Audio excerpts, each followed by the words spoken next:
केसीआर का रिश्ता तेलंगाना के साथ। రాజకీయ సంబంధం అనేది కేసీఆర్ కు ఈ రాష్ట్రానికి ఉన్న సంబంధం. मेरा रिश्ता आपके साथ राजनीतिक नहीं है, మీతోని నాకు రాజకీయ సంబంధం కాదు. मेरा आपके साथ पारिवारिक खून का रिश्ता है। మీకు నాకున్న సంబంధం కుటుంబ సంబంధం, అది రక్త సంబంధం. जब इंदिरा गांधी को जरूरत पड़ी तो तेलंगाना की जनता इंदिरा गांधी के साथ खड़ी रही। ఏ రోజైతే మన అమ్మ ఇందిరాగాంధీ గారికి అవసరం పడిందో అప్పుడు తెలంగాణ ప్రజలు ఇందిరమ్మ గారి వెంట ఉన్నారు. तो ये रिश्ता पुराना है, इंदिरा जी का, जवाहरलाल नेहरू जी का, राजीव गांधी का, सोनिया गांधी जी का और मेरा। ఈ సంబంధం చాలా పురాతనమైనది, ఎన్నో రోజులైనది. జవహర్లాల్ నెహ్రూ గారి సంబంధం, ఇందిరాగాంధీ గారి సంబంధం, రాజీవ్ గాంధీ గారి సంబంధం, రాహుల్ గాంధీ అయిన నా సంబంధం. जब तेलंगाना बनाने की बात उठी तो सोनिया गांधी जी ने निर्णय ले लिया कि तेलंगाना नया स्टेट बनेगा। ఏ రోజైతే తెలంగాణ గురించి సోనియా గాంధీ గారు ఒక నిర్ణయం తీసుకున్నారో అప్పుడే వారు చెప్పారు తెలంగాణ ఒక కొత్త రాష్ట్రంగా ఆవిర్భవిస్తుందని. बहुत बहुत विरोध हुआ, मगर कांग्रेस पार्टी और सोनिया जी ने कहा कि अगर तेलंगाना की जनता चाहती है, तेलंगाना का गरीब चाहता है तो तेलंगाना बनेगा। రాష్ట్ర ఏర్పాటులో ఎన్నో సమస్యలు వచ్చాయి, కానీ సోనియా గాంధీ అన్నారు ఒకవేళ తెలంగాణ ప్రజలు, తెలంగాణ బీదలు తెలంగాణ కావాలని అనుకుంటే ఎట్టి పరిస్థితుల్లో తెలంగాణ నిర్మించి తీరాలని సోనియా గాంధీ నిర్ణయం తీసుకున్నారు. मगर हमने तेलंगाना एक परिवार के लिए नहीं बनाया था। కానీ మేము తెలంగాణను ఒక కుటుంబం కోసం మాత్రం నిర్మించలేదు. एक परिवार के पास तेलंगाना का पूरा धन चला गया। ఒకటే ఒక కుటుంబం ఈ తెలంగాణలో ఉన్నటువంటి యావత్ ఆస్తిని కూడబెట్టుకునే ప్రయత్నం చేసింది. कलेश्वरम प्रोजेक्ट में आपके चीफ मिनिस्टर ने आपसे 1 लाख करोड़ रुपया लूटा। కాళేశ్వరం ప్రాజెక్టు ద్వారా ఈ రాష్ట్ర ముఖ్యమంత్రి దాదాపు 1 లక్ష కోట్ల రూపాయలు ప్రజల సొమ్మును దండిగొట్టాడు. मैंने अपनी आंख से कलेश्वरम में जाके देखा, प्रोजेक्ट टूटा हुआ है, डैम क्रैक हो रहा है। నా అంతటా నేను కాళేశ్వరం యొక్క మేడిగడ్డ బ్యారేజ్కి వెళ్ళి చూశాను. కాళేశ్వరం బ్రిడ్జి విరిగిపోయి ఉన్నది. आपके चीफ मिनिस्टर ने धरनी पोर्टल बनाया, कंप्यूटराइज करने को कहा। ఈ రాష్ట్ర ముఖ్యమంత్రి ధరణి అనే ఒక భూమి పోర్టల్ తీసుకొని మీ ఆస్తులందరినీ కంప్యూటరైజ్ చేసే ప్రయత్నం చేసిండు. 2 लाख किसानों की जमीन छीन ली। వేలాది మందల రైతుల యొక్క భూమిని ఆ యొక్క ధరణి పోర్టల్ ద్వారా లాక్కున్నాడు. जो आपका था उनके एमएलए और उनके नेता उठा के ले गए। మీ అంత భూమి వారి యొక్క కుటుంబము అదేవిధంగా బీఆర్ఎస్ యొక్క నేతలు స్వాధీనపరుచుకున్నారు. सारे के सारे पैसे बनाने वाले पोर्टफोलियो आपके चीफ मिनिस्टर के परिवार के हाथों में है। మంత్రివర్గంలో ఉన్నటువంటి అధిక డబ్బులు సంపాదించే మంత్రివర్గాలన్నీ కూడా కేసీఆర్ కుటుంబమే పాలయ్యాయి. जमीन, భూమి, शराब, లిక్కర్ और रेत, तीनों के पोर्टफोलियो आपके चीफ मिनिस्टर के परिवार के पास।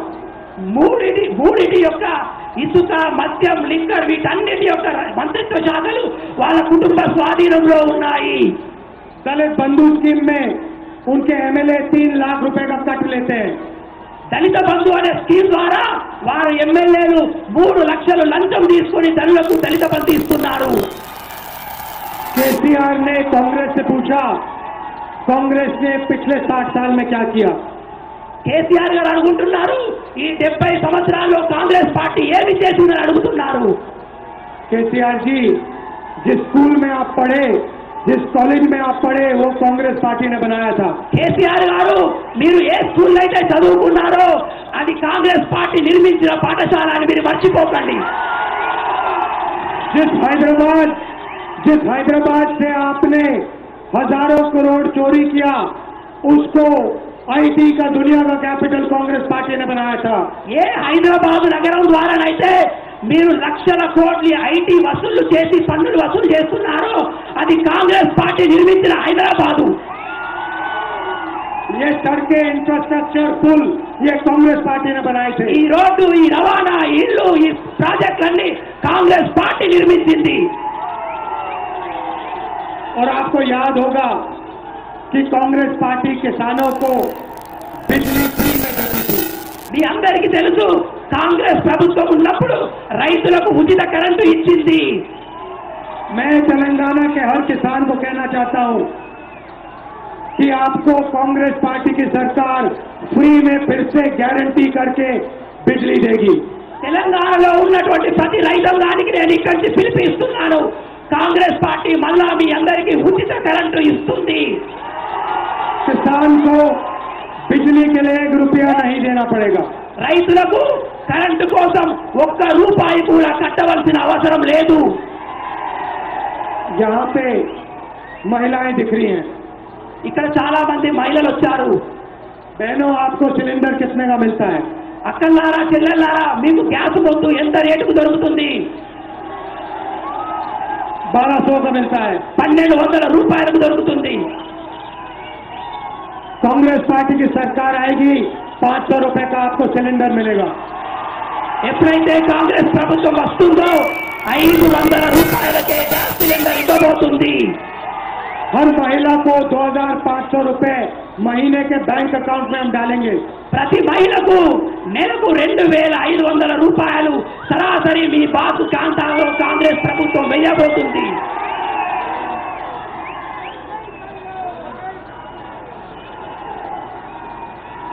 हर महीने बस टिकट खरीदने में हमारी बहनों को, माताओं को 2000 रुपए देना पड़ता है।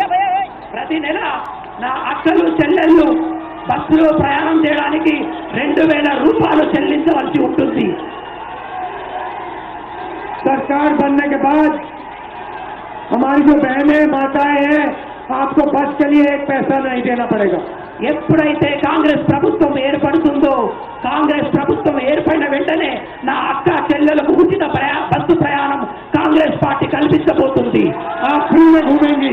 మీరు ఉచితంగా బస్సులో ప్రయాణించబోతున్నారు.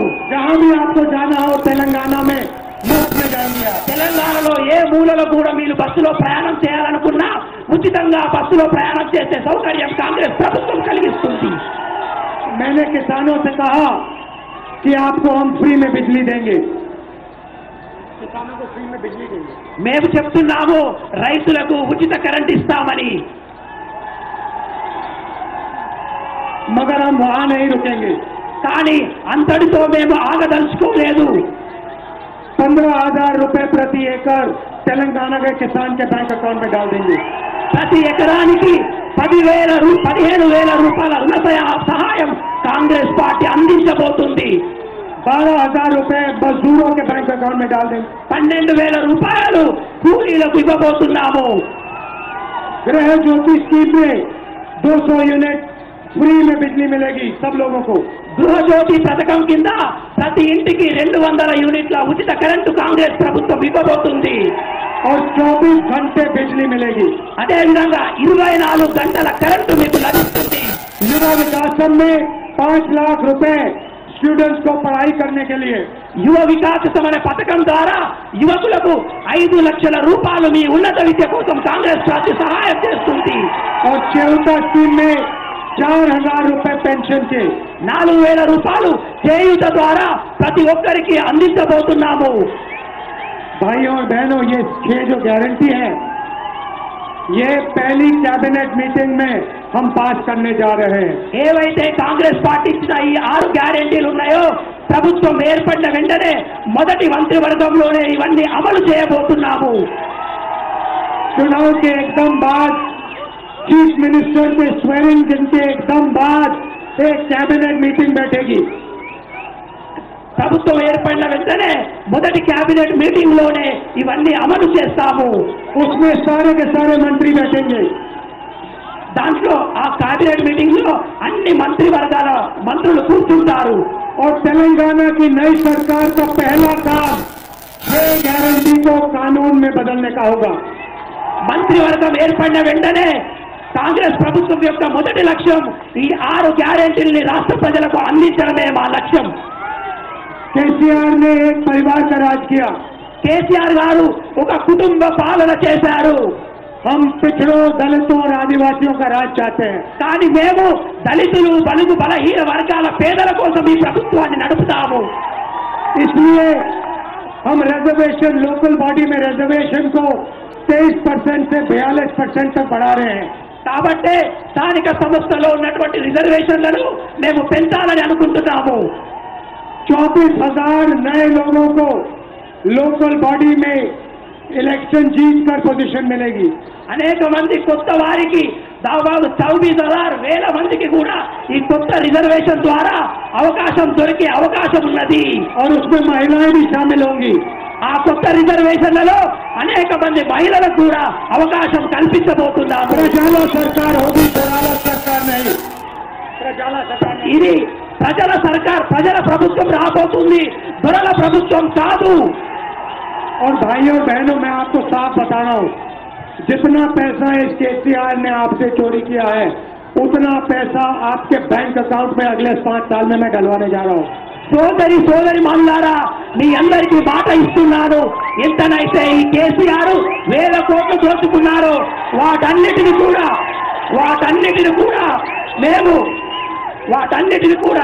మేము మళ్ళీ మీ బ్యాంకు ఖాతాలో వేయించబోతున్నాము. एक एक रुपया का हिसाब होगा। ఒక్కొక్క రూపాయి వసూలు చేయబోతున్నాము.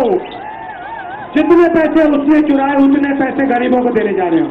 ఎన్ని పైసలైతే కేసీఆర్ దోచుకున్నాడో అన్ని ప్రజలకు ఇప్పించబోతున్నాము.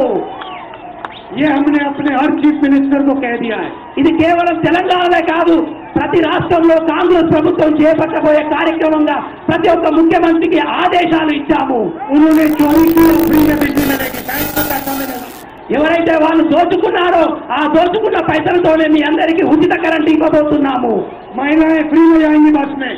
మహిళలందరూ ఉచితంగా బస్సులో ప్రయాణించబోతున్నారు. भाई और बहनों, MIM, BRS और बीजेपी एक है। సోదరి మల్లారా, అక్క చెల్లెల్లారా, ఎంఐఎం, బీజేపీ, బీఆర్ఎస్ ఇది అంతా ఒక్కటే. बीजेपी BRS को यहाँ मदद करती है బీఆర్ఎస్ ఈ రాష్ట్రంలో బీజేపీకి సహాయం చేస్తుంది. और लोकसभा में BRS उनकी मदद करती है। అదే విధంగా పార్లమెంటులో ఈ బీఆర్ఎస్ ప్రభుత్వం బీజేపీకి సపోర్ట్ చేస్తుంది. जहाँ भी कांग्रेस चुनाव लड़ती है वहाँ MIM खड़ी हो जाती है। ఎక్కడైతే కాంగ్రెస్ ప్రభుత్వం ఎన్నికల్లో నిలబడాలనుకుంటుందో అక్కడ ఎంఐఎం మాకు వ్యతిరేకంగా పోటీ చేస్తుంది, बीजेपी की मदद करती है। మాకు వ్యతిరేకంగా పోటీ చేసి బీజేపీకి సహాయం చేస్తుంది. इसीलिए ये चुनाव BRS और कांग्रेस के बीच में है और कांग्रेस पार्टी BRS को हराने जा रही है। కాబట్టి ఎన్నికల యుద్ధం కాంగ్రెస్ మరియు బీఆర్ఎస్ కు మధ్యలో జరగబోతుంది. ఈ యుద్ధంలో కాంగ్రెస్ పార్టీ గెలవబోతుంది. जो तेलंगाना का ओरिजिनल सपना था, प्रजाला तेलंगाना का सपना, उसको हम पूरा करने जा रहे हैं। ఏదైతే ప్రజల యొక్క ఆశ ఉన్నదో, ఏదైతే ప్రజల తెలంగాణ ఒక ఆశ ఉన్నదో, ప్రజల తెలంగాణను మేము చేయబోతున్నాము. किसान हमारी रीढ़ की हड्डी है।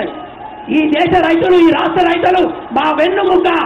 उसको हम गारंटी करके मुफ्त में बिजली देंगे। వాళ్ళందరికీ ఉచిత కరెంటు ఇచ్చి వాళ్ళని మేము బలపరుస్తాము. 24 घंटे बिजली देंगे 24 గంటల కరెంట్ ఇస్తాము. और उसके बैंक अकाउंट में पैसा डालेंगे। ఉచిత కరెంటుతో పాటు వాళ్ళ అకౌంట్ లో పైసలు కూడా కాంగ్రెస్ పార్టీ వేయబోతుంది. उसकी मेहनत, उससे खून, उससे पसीने का फल उसको देगी। వారి యొక్క రక్తం, వారి యొక్క చెమట, వారి యొక్క కష్టం యొక్క ప్రతిఫలాన్ని కాంగ్రెస్ పార్టీ ఇవ్వబోతుంది.